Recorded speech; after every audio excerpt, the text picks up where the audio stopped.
America के FBI headquarters, जहां देश के सबसे खतरनाक क्रिमिनल्स की फाइल्स रखी जाती है।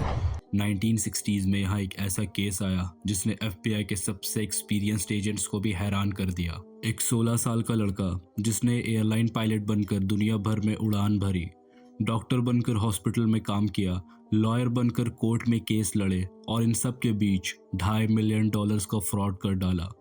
सबसे हैरानी की बात यह है कि वो सिर्फ फेक चेक्स यूज करके ये सब कर रहा था। एफबीआई ने जब उसे पकड़ा तब वो सिर्फ 21 साल का था, लेकिन तब तक वो 26 देशों में अपने स्कैम्स को अंजाम दे चुका था। लॉ इन्फोर्समेंट एजेंसीज उसे स्काईवे मैन के नाम से जानती थी। Well, basically, at the age of 16, coming from a little town in upstate New York, my parents separated when I was 16.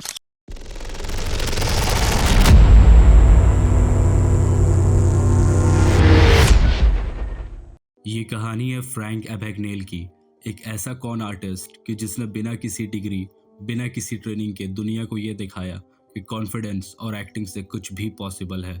Hollywood ने इसके ऊपर एक ब्लॉकबस्टर फिल्म बनाई स्टारिंग लियोनार्डो डिकैप्रियो, लेकिन असली कहानी फिल्मों से भी ज्यादा इंटरेस्टिंग है। तो चलिए जानते हैं कैसे एक टीनेजर ने इतने बड़े स्कैम को अंजाम दिया। फ्रैंक विलियम एबैगनेल जूनियर का जन्म 27 अप्रैल 1948 को न्यूयॉर्क के ब्रॉन्क्स विले में हुआ।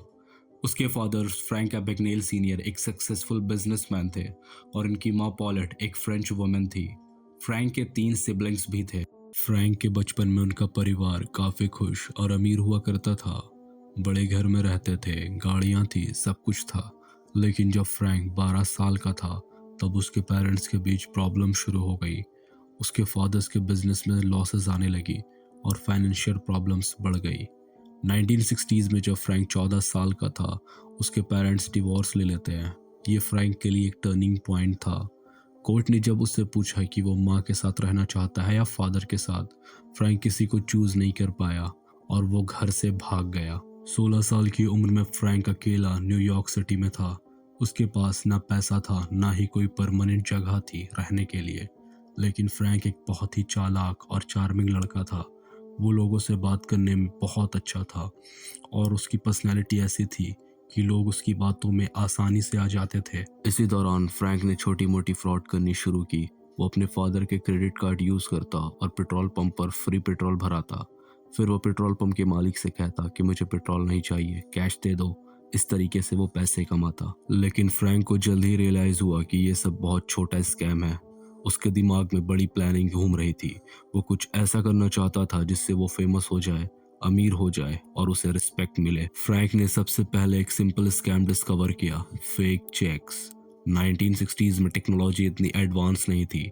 बैंक्स मैनुअली चेक्स वेरीफाई करते और इसमें काफ़ी टाइम भी लगता। फ्रैंक ने इस लूप होल को समझा। उसने अपने बैंक अकाउंट की चेकबुक ली और प्रिंटिंग टेक्निक्स यूज़ करके अपना अकाउंट नंबर चेंज कर दिया।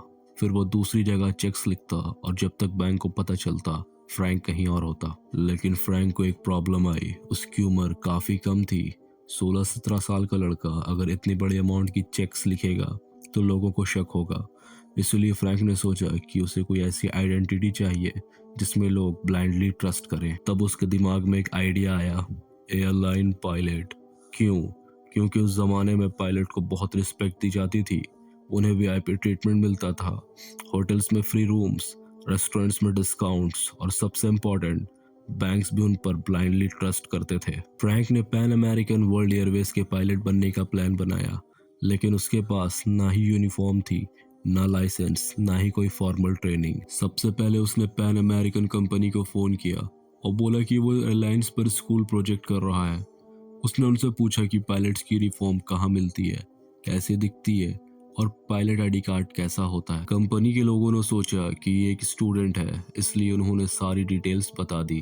फ्रैंक ने ये इन्फॉर्मेशन नोट की। फिर फ्रैंक एक यूनिफॉर्म शॉप गया और फेक पैन अमेरिकन क्रेडेंशियल्स दिखा के बोला कि उसका यूनिफॉर्म खराब हो गया है और उसे नई चाहिए। शॉप ओनर ने बिना किसी वेरिफिकेशन के उसे नई यूनिफॉर्म दे दी है। अब लाइसेंस और आईडी कार्ड की प्रॉब्लम थी। फ्रैंक बहुत ही चालाक था। उसने देखा कि पैन अमेरिका के प्लेन्स पर उनका लोगो होता है। उसने एक टॉय स्टोर से पैन अमेरिका का मॉडल प्लेन खरीदा और उसके लोगों को निकाल कर अपने फेक आईडी पर चिपका दिया। फिर उसने प्लास्टिक लैमिनेशन करवा के एक प्रोफेशनल लुकिंग आईडी बना ली। बस ये सब करके 16 साल का फ्रैंक एबैगनेल एक पैन अमेरिकन पायलट बन गया। First officer Frank Williams. अब फ्रैंक पायलट तो बन गया था, लेकिन प्लेन कैसे उड़ाए, क्योंकि उसे तो प्लेन उड़ाना आता ही नहीं था। लेकिन फ्रैंक को उड़ाने की ज़रूरत ही नहीं थी। उसने एक टर्म डिस्कवर किया, डेड हेडिंग। ये एयरलाइन इंडस्ट्री का रूल था कि अगर कोई पायलट ड्यूटी से फ्री होकर अपने नेक्स्ट फ्लाइट के लिए उसे दूसरी जगह जाना पड़े, तो वो दूसरी एयरलाइंस की फ्लाइट के कॉकपिट में बिल्कुल फ्री बैठ सकता है। फ्रैंक ने ये फैसिलिटी यूज़ करनी शुरू की। वो एयरपोर्ट्स पर जाता, अपनी फेक आईडी दिखाता और कहता, मैं पैन अमेरिका का पायलट हूँ, मुझे लॉस एंजलिस डेड हेड करना है। एयरलाइंस वाले बिना कोई सवाल किए उसे कॉकपिट में बैठा देते। और फ्रैंक बहुत स्मार्ट था। वो पायलट से बात करता, उनकी बातें सुनता और सीखता कि पायलट कैसे बिहेव करते हैं, क्या बातें करते हैं। इस तरीके से फ्रैंक एबैगनेल ने 2 सालों में 26 देशों में 1 मिलियन मील्स फ्री में ट्रैवल की। वो दुनिया भर में घूम रहा था बिल्कुल फ्री, और लग्जरी होटल्स में रुक रहा था। पायलट बनकर घूमने से फ्रैंक को फेम और फ्री ट्रैवल मिल रहा था, लेकिन पैसा वो फेक चेक से आ रहा था। फ्रैंक अपनी फेक चेक स्कीम को नेक्स्ट लेवल पर ले गया। वो होटल्स में रुकता, पायलट यूनिफॉर्म पहनकर बैंक्स में जाता और बड़े अमाउंट के चेक्स कैश करवाता। क्योंकि वो पायलट था, इस वजह से बैंक एम्प्लॉयज़ को लगता कि ये ट्रस्टेड पर्सन है और उसकी कोई वेरिफिकेशन भी नहीं की जाती। जब तक बैंक्स को रियलाइज़ होता कि चेक बाउंस हो गई है, तब तक बहुत देर हो जाती और फ्रैंक किसी और शहर में होता। फ्रैंक ने पैन अमेरिका की पेरोल चेक्स प्रिंट कर ली, ताकि जब वो उसे कैश करवाए तो कोई उसे ज़्यादा सवाल ना करे, और वो इस चीज़ का बखूबी फ़ायदा उठाना चाहता था। फ्रैंक होटल्स में जाके रिसेप्शनिस्ट से कहता, मैं पैन अमेरिका का पायलट हूँ, मुझे अर्जेंट कैश चाहिए, क्या आप मेरी कंपनी की चेक कैश कर सकते हो? बाद में कंपनी आपको पे कर देगी। होटल वाले मान जाते और फ्रैंक को कैश दे देते। जब कंपनी को पता चलता, तब होटल वाले ही लॉस उठाते। 3 सालों से फ्रैंक ने इस तरीके से लगभग $2.5 मिलियन का फ्रॉड्स कर डाला, और ये 1960s का पैसा था, आज के हिसाब से करीब $20 मिलियन के बराबर। पायलट बनकर फ्रैंक बोर हो चुका था, उसे और एक्साइटमेंट चाहिए थी, तो उसने डिसाइड किया कि वो दूसरे प्रोफेशंस भी ट्राई करेगा। फ्रैंक मियामी फ्लोरिडा शिफ्ट हुआ। वहाँ उसने एक अपार्टमेंट रेंट पर लिया। उसकी पड़ोसी नर्सेस थी जो हॉस्पिटल में काम करती थी। फ्रैंक ने उन्हें बोला कि वो हार्वर्ड मेडिकल स्कूल से पास आउट डॉक्टर है और यहाँ प्रैक्टिस स्टार्ट करने वाला है। नर्सेज इम्प्रेस हो गईं और उन्होंने फ्रैंक को अपने हॉस्पिटल के चीफ से मिलवाया। हॉस्पिटल के चीफ को डॉक्टर की सख्त ज़रूरत थी नाइट शिफ्ट के लिए, वो भी पेडियाट्रिक्स डिपार्टमेंट में, जहाँ ज़्यादा इमरजेंसी केसेस नहीं आते थे। चीफ ने फ्रैंक को जॉब दे दी। अब फ्रैंक एक्चुअल पेशेंट्स को देख रहा था, लेकिन वो कुछ करता नहीं था। जब भी कोई सीरियस केस आता, वो कहता, नर्स आप एक्सपीरियंस्ड हो, आप देख लो, मैं फॉर्म्स भरता हूँ। लेकिन ये स्कैम फ्रैंक ने महज 11 महीने तक की।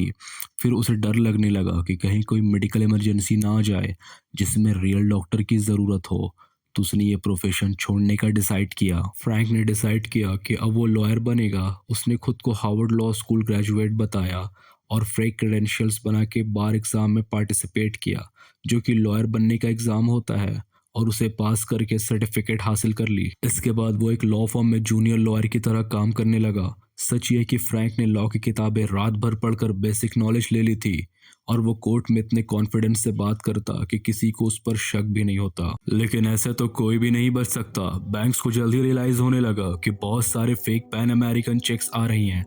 उन्होंने एफबीआई को इन्फॉर्म किया। एफबीआई ने एजेंट कार्ल हेनरेथी को एक केस दी। कार्ल हेनरेथी एक एक्सपीरियंस्ड फ्रॉड इन्वेस्टिगेटर थे। उन्होंने चेक पैटर्न स्टडी की और रियलाइज किया कि ये सब एक ही इंसान कर रहा है, जो कॉन्स्टेंटली मूव कर रहा है। एफबीआई ने फ्रैंक का स्केच बनाया और होटल्स, बैंक्स, एयरपोर्ट्स में सर्कुलेट किया। लेकिन फ्रैंक बहुत चालाक था। वो अपनी आइडेंटिटीज चेंज करता रहता था, कभी डॉक्टर, कभी लॉयर और कभी पायलट। कार्ल हेनरेथी ने फ्रैंक को ट्रैक करना शुरू किया। वो होटल रिकॉर्ड्स देखते, बैंक स्टेटमेंट्स चेक करते, एयरपोर्ट्स पर इन्फॉर्मर्स रखते। ये एक कैट एंड माउस गेम बन गया था। एक बार कार्ल को इन्फॉर्मेशन मिली कि फ्रैंक न्यूयॉर्क में है। जब वो वहां पहुंचे, फ्रैंक उन्हें होटल से भागते हुए देखा। कार्ल ने कार से फ्रैंक का पीछा किया, लेकिन फ्रैंक भाग गया। फ्रैंक अब समझ गया था कि एफबीआई उसके पीछे है, लेकिन वो इतना कॉन्फिडेंट था कि उसने अपना स्कैम बंद नहीं किया। उल्टा वो एक फेक एफबीआई ऑफिसर बन गया। हाँ, आपने सही सुना, फ्रैंक एफबीआई एजेंट बन गया था ताकि असली एफबीआई एजेंट्स उसे पकड़ ना सके। फ्रैंक ने सोचा कि अमेरिका में अब वो सेफ नहीं है, तो वो इंटरनेशनली ट्रैवल करने लगा। फ्रांस, जर्मनी, इटली, ब्राज़ील, वो हर जगह जाता और वहाँ फेक चेक्स यूज़ करता।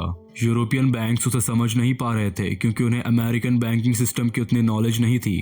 फ्रैंक ने डिफरेंट करेंसीज में चेक्स बनाई और हर देश में अपने स्कैम को अंजाम दिया। फ्रांस में वो पैन अमेरिका का सीनियर पायलट बनकर रहने लगा।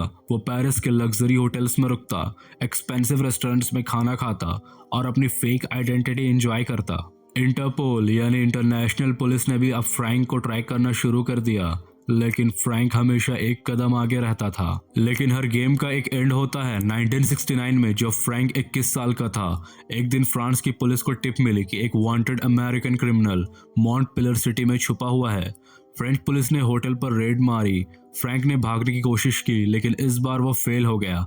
पुलिस ने उसे गिरफ्तार कर लिया। जब पुलिस ने उसकी आइडेंटिटी चेक की तो उन्हें पता चला कि ये वही फ्रैंक एबैग्नेल है जिसे दुनिया भर की लॉ इन्फोर्समेंट एजेंसीज ढूंढ रही है। फ्रैंक को फ्रांस की जेल में डाल दिया गया। वहां की कंडीशन बहुत खराब थी, छोटी शेल्स, गंदी जगह, खाना भी ठीक से नहीं मिलता था। फ्रैंक को रियलाइज हुआ कि अब उसका खेल खत्म। उसके बाद फ्रांस ने फ्रैंक को स्वीडन भेज दिया क्योंकि उसने वहां भी फ्रॉड किया था। स्वीडन की जेल में फ्रैंक ने 6 महीने काटे, लेकिन 1970s में अमेरिका ने फ्रैंक को वापस मंगवाया। FBI एजेंट कार्ल हेनरेथी खुद उसे लेने गए थे। जब फ्रैंक अमेरिका वापस आया तो मीडिया ने उसे बहुत कवरेज दी। वो ओवरनाइट फेमस हो गया, लेकिन एक क्रिमिनल की तरह। अमेरिकन कोर्ट में फ्रैंक पर 12 काउंट्स ऑफ फ्रॉड का इल्जाम था। टोटल मिला के 12 साल की जेल की सजा सुनाई गई। फ्रैंक को अटलांटा के फेडरल प्रिजन में रखा गया। यहाँ भी वो अपने चार्म से गार्ड्स और इनमेट्स को इम्प्रेस करता था। वो प्रिजन में भी कहीं ना कहीं न्यू स्कीम्स के बारे में सोचता रहता था, लेकिन जेल की लाइफ बहुत हार्ड थी। फ्रैंक यंग था और उसे रियलाइज होने लगा कि उसने अपनी पूरी जवानी क्राइम्स में वेस्ट कर दी। तब एक दिन 1974 में FBI के ऑफिसर फ्रैंक से मिलने आए। उन्होंने एक इंटरेस्टिंग ऑफर दिया। फ्रैंक, तुम्हें banking systems, checks, fraud technique सबको बहुत अच्छे से समझा है। तुम हमें हेल्प कर सकते हो दूसरे फ्रॉडस्टर्स को पकड़ने में। अगर तुम FBI के लिए काम करोगे तो हम तुम्हारी सजा कम कर देंगे। फ्रैंक के पास अब 2 ऑप्शन थे। पहला कि वो जेल में और 8 साल काटे और दूसरा कि वो FBI के साथ मिलकर काम करे। फ्रैंक ने सेकंड ऑप्शन चूज किया। ये उसके लिए रिडम्पशन का मौका था। फ्रैंक ने FBI के साथ डील की और जेल से सिर्फ 5 साल की सजा काटकर बाहर आ गया, लेकिन कंडीशन ये थी कि वो FBI के लिए कंसल्टेंट की तरह काम करेगा, फ्रॉड केसेस सॉल्व करने में उनकी हेल्प करेगा। जेल से बाहर आने के बाद फ्रैंक एबैग्नेल की जिंदगी कंप्लीटली चेंज हो गई। अब वो लॉ की तरफ काम कर रहा था, उसके खिलाफ नहीं। फ्रैंक ने FBI के लिए फ्रॉड इन्वेस्टिगेशन में मदद करनी शुरू की। उसकी एक्सपर्टीज इतनी वैल्यूएबल थी कि जल्द ही वो FBI का रेगुलर कंसल्टेंट बन गया। 1970s के एंड तक फ्रैंक ने अपनी खुद की कंपनी खोल ली, एबैग्नेल एंड एसोसिएशंस। ये कंपनी बैंक्स, कॉरपोरेशंस और गवर्नमेंट एजेंसीज को ट्रेन करती थी फ्रॉड रोकने के लिए। फ्रैंक ने check fraud, document forgery, identity theft, इन सब पर लेक्चर्स देनी शुरू की। वो कॉलेजेस, पुलिस एकेडमीज और कॉर्पोरेट इवेंट्स में जाता और अपने रियल लाइफ एक्सपीरियंसेस शेयर करता।